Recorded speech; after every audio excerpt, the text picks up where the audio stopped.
1.800.000-an, Mas. Apa 1.800 ki? Lemari anti tikus, anti karat, anti kecoa, anti bledek. Wis mesti ngapusi neh wing. Ngapusi piye iki lho? Kaya apa? Seret kali iki. Oh yo yo. Iki lemari apa kok kono ngene iki? Lemari baju 2 pintu aluminium kaca iki, Mas. Oh, kaca. Jadi ora mungkin sampe tikus ki arep ngelekat kaca, ya ta? cocok nang iki, heeh. Mas. Wah.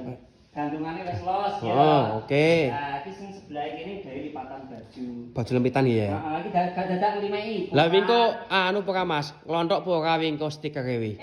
Klontok piye kae? Iki apa to iki?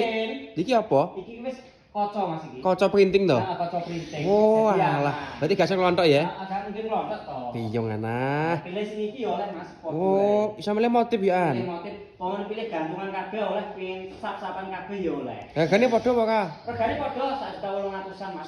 1.800.000. Kayak mesti wingko iki larang lah anu wingko. Nang ndi ta kok larangke? Oh, maku Wonosobo kono lho iso ngetekne apa wingko. Ngene Mas Kipur itu ki lah mbok Wonosobo, Madura kono wis gratis ongkir Mas.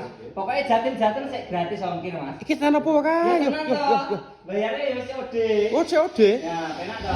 Iki nek pesen carane piye? Isore bio profil ya saya liane to lengkap. Merek ngetul ora dadak nulis ning jluang. Ya Wah, ta. jan cocok nang Mas iki ya. 1.800.000 ya Mas ya. Iso milih motif ya. Yo, ready bolo.